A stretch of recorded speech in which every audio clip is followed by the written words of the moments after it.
I think this whole Congress is under the influence of the oil, coal, and gas industry. That makes it so difficult to answer a simple question about if these are contributors to climate change. Wouldn't a sensible policy be to reduce our reliance on them? There is some explanation for why that question is difficult to answer, and it is not science. Adam Schiff sat across from Trump's nominees, high-level officials who could influence climate policy, and asked them one simple question, just one.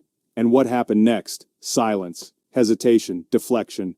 Schiff exposed something deeper than just their reluctance to answer. He revealed exactly how corporate influence twists Washington's priorities.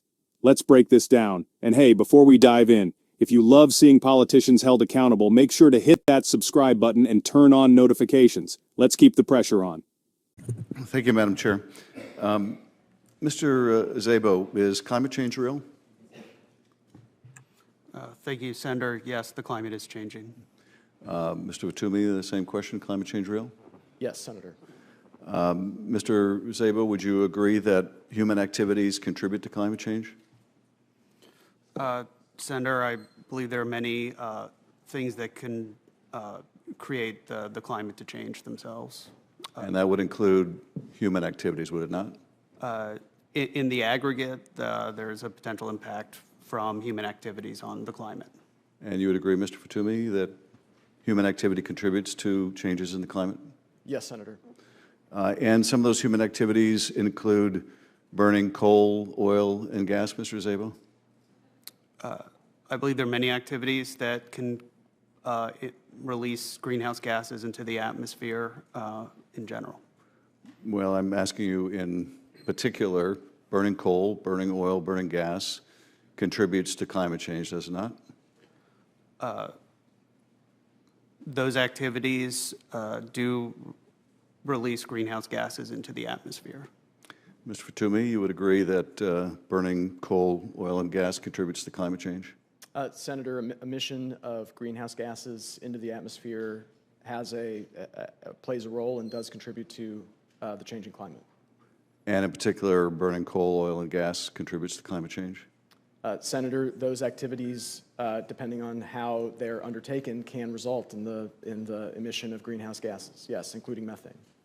And in trying to address climate change, would you agree that trying to reduce our reliance on coal, oil, and gas as they are contributors to climate change makes sense, Mr. Szabo?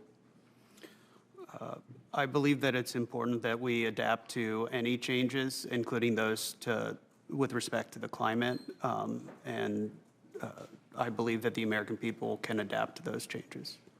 That's a bit of a murky answer.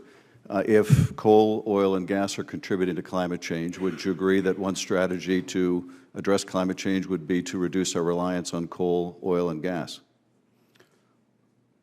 I believe, once again, that we can adapt to the potential impacts to climate change without causing potential issues to our reliance on our natural resources within this country.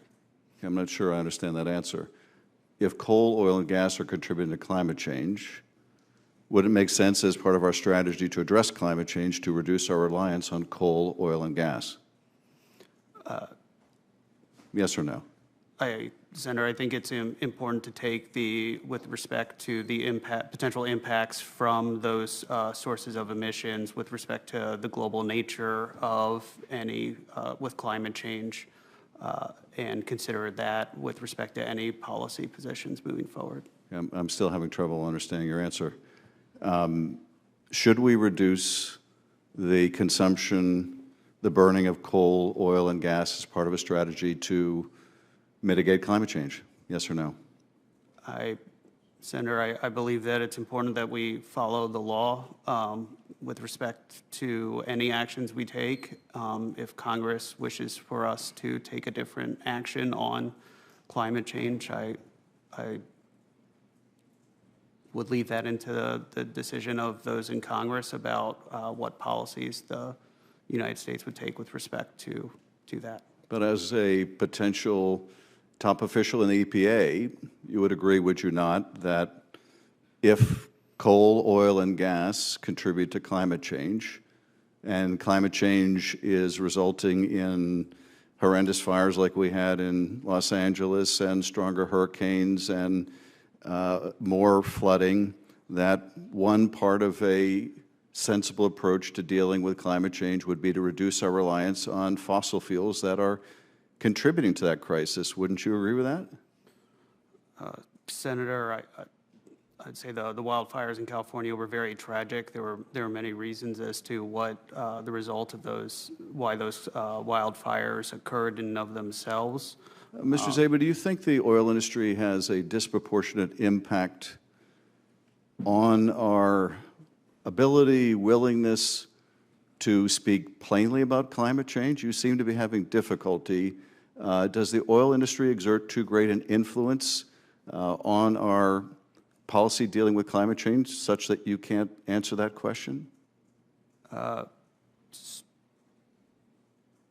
No, and I am curious if you are insinuating that I'm somehow under the influence of the oil and natural gas industry. I've been consulting with career ethics officials. I think this whole Congress is under the influence of the oil, coal, and gas industry.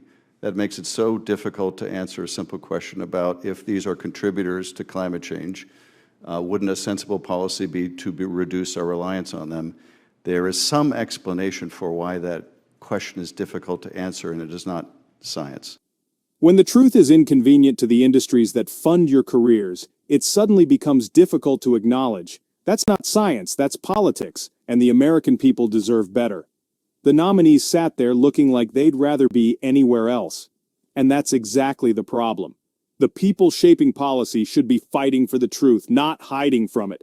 If you agree, let's keep this conversation going. Hit that subscribe button and join the fight for accountability.